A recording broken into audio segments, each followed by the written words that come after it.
नमस्कार स्टूडेंट्स, आज हम क्लास 6 मैथ का एक बहुत ही इंटरेस्टिंग चैप्टर पढ़ने वाले हैं जिसका नाम है आंकड़ों का प्रबंधन और प्रस्तुतिकरण, जिसको इंग्लिश में हम लोग डाटा हैंडलिंग के नाम से भी जानते हैं।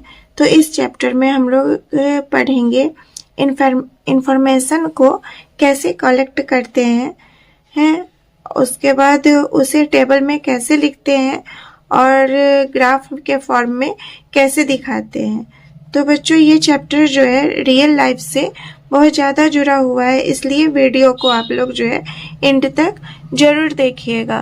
और वीडियो अच्छा लगेगा तो उस वीडियो को लाइक, शेयर और चैनल को पे अगर नए हैं तो चैनल को सब्सक्राइब जरूर कीजिएगा। तो और सबसे पहले समझते हैं जो आंकड़ा मतलब कि डाटा किसे कहते हैं। तो बच्चों, जब हम लोग जो है किसी भी विषय पर फैक्ट्स हो या नंबर्स हो या कोई इंफॉर्मेशन जो है जिसको हम लोग कलेक्ट करते हैं तो उसे ही जो है आंकड़ा कहते हैं। जैसे कि यहाँ पर किताब में जो है डेफिनेशन के तौर पे दिखाया है, जो तथ्यों, संख्याओं, मापनों, प्रेक्षणों या वस्तुओं के अन्य विवरणों के संग्रह जो हमें उन वस्तुओं के विषय में सूचना प्रदान करते हैं, उन्हें क्या कहते हैं? आंकड़े कहते हैं।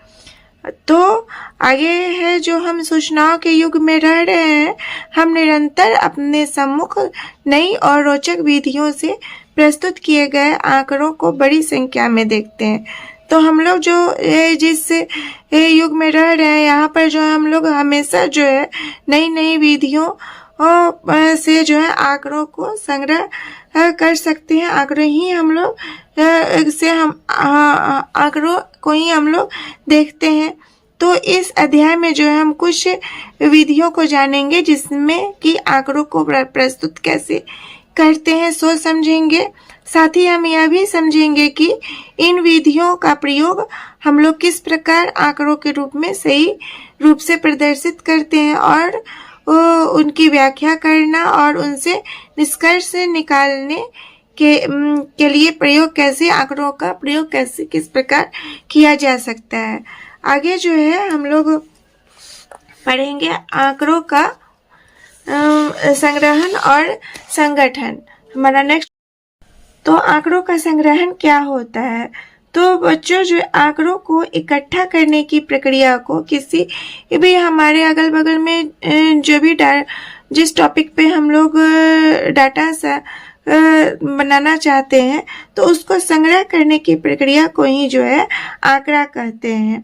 एग्जाम्पल के तौर पर यहाँ पर एक फिगर के माध्यम से समझाया जा रहा है, जिसमें नव्या और नरेश जो है अपने अपने प्रिय खेल के विषय में चर्चा कर रहे हैं। जो इसमें जो बताया जा रहा है, किसी बच्चा को क्रिकेट पसंद है, किसी बच्चा को जो है हॉकी पसंद हो सकता है और किसी बच्चा को फुटबॉल भी पसंद हो सकता है। यहाँ पर जो है नव्या कह रही है कि क्रिकेट मेरा पसंदीदा खेल है और नरेश कह रहा है मैं क्रिकेट कभी कभी खेलता हूँ, परंतु हॉकी वह खेल है जो मुझे सबसे अधिक पसंद है। मतलब नरेश का पसंदीदा खेल जो है हॉकी है। इस तरह से हमें ये आंकड़े मिल रहे हैं, जो नव्या को क्या पसंद है और नरेश को क्या पसंद है। तो यही जो है आंकड़ों का संग्रहण है, जो हम लोग अनेक बच्चों से या अनेक लोगों पर जो डाटा कलेक्ट करते हैं उसी को हम लोग आंकड़ों का संग्रहण करते हैं। आगे है, जो अपनी कक्षा में सबसे अधिक लोकप्रिय खेल का पता लगाने के लिए नव्या और नरेश को क्या करना चाहिए, क्या आप उनकी सहायता कर सकते हैं? तो इसमें है, जो नव्या और नरेश ने कक्षा के प्रत्येक विद्यार्थी के पास जाकर यह पूछने का निर्णय किया कि उनका पसंदीदा खेल क्या है। फिर उन्होंने एक सूची तैयार की, मतलब नव्या और नरेश ने जो है अपने क्लास के बच्चों का पसंदीदा खेल जानने के लिए जो है एक डाटा कलेक्ट किया है, जिसमें हम लोग देख सकते हैं जो उसके क्लास में जितने भी बच्चे हैं उनका और उनके पसंदीदा खेल का एक टेबल बनाया गया है। अब वह प्रसन्नतापूर्वक कहती है, जो नव्या जो है प्रसन्नता खुश होकर बोलती है, जो मैंने तो डाटा कलेक्ट कर लिए हैं, अब मैं सबसे अधिक लोकप्रिय खेल बता सकती हूँ। कुछ अन्य बच्चे उस सूची को देख रहे हैं और आश्चर्य कर रहे हैं। उन्होंने कहा कि हम अभी भी सबसे अधिक लोकप्रिय खेल को नहीं देख पा रहे हैं, इस सूची से हम कैसे प्राप्त कर सकते हैं। तो बच्चों यहाँ पर जो है एक डाटा दिया गया है, इसमें जो है क्लास के सभी बच्चों का नाम है और उसका पसंदीदा खेल है। तो यहाँ पर जो है हम लोग आगे जो है आइए पता लगाए में पहला क्वेश्चन है, जो नरेश और नव्या के कक्षा सहपाठियों के बीच सबसे अधिक लोकप्रिय खेल को आप कैसे ज्ञात करेंगे। तो यह जानने के लिए जो है सबसे पहले हम लोग यह पता करेंगे जो बच्चे जो है नव्या और नरेश की कक्षा के बच्चे जो है कौन कौन सा गेम खेलते हैं। तो यह जो टेबल दिया गया है उसके आधार पर जो हम लोग यहाँ पर देखेंगे जो कौन कौन से खेल बच्चे खेलते हैं। तो इसमें सबसे पहले जो है बच्चे खेलते हैं कबड्डी, और यहाँ पर जो है हम सभी खेलों का नाम यहाँ पर सबसे पहले लिखेंगे, कबड्डी। फिर है हॉकी जो है भी कुछ बच्चे खेलते हैं। उसके बाद है सतोलिया, जिसको पिट्टू भी कहा जाता है। फिर अगला गेम है क्रिकेट। उसके बाद है क्रिकेट, उसके बाद जो है गेम है वो है बैडमिंटन।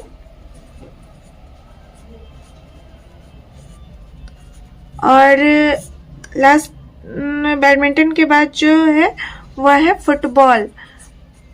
अब यह सारा गेम का पता लगाने के बाद हम लोग यह देखेंगे जो कबड्डी में कितने बच्चे, कबड्डी खेल को कितने बच्चे खेलते हैं, हॉकी कितने बच्चे खेलते हैं। तो यह पता लगाने के लिए हम लोग को यहाँ पर ध्यान से देखना होगा जो कबड्डी कितने बच्चे खेलता है। तो कबड्डी 1, फिर 2, फिर 3, फिर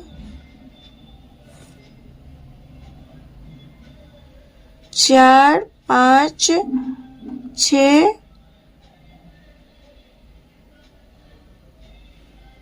एक बार फिर से ध्यान से देख लेते हैं, 1, 2, 3, 4, 5, 6 बच्चे जो है कबड्डी खेलते हैं। तो यहाँ पर हम लोग लिख देंगे जो 6। उसके बाद हॉकी, तो हॉकी 1, 2, 3, 4, 5, 6, 7, 8 बच्चे जो है हॉकी खेलते हैं। 8 बच्चों का पसंदीदा खेल जो है हॉकी है। फिर अगला गेम है सतोलिया पिट्टू। तो सतोलिया कितने बच्चे खेलते हैं? तोलिया खेलते हैं 1, 2, 3,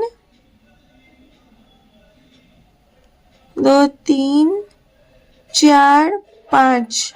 सतोलिया गेम पसंदीदा गेम है 5 बच्चों का। उसके बाद है अगला नेक्स्ट गेम है क्रिकेट। क्रिकेट कितने बच्चों को पसंद है? तो 1, 2, 3, 4, 5 और 6 बच्चों को जो है क्रिकेट पसंद है। नेक्स्ट गेम है बैडमिंटन। तो बैडमिंटन कितने बच्चों को पसंद है?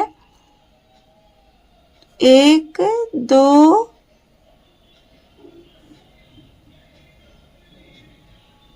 बैडमिंटन जो है 2 ही बच्चों का पसंदीदा खेल है। बैडमिंटन 2 बच्चों का पसंदीदा खेल है। लास्ट गेम है फुटबॉल। तो हम लोग यहाँ पर देखेंगे फुटबॉल कितने बच्चों को पसंद है। फुटबॉल 1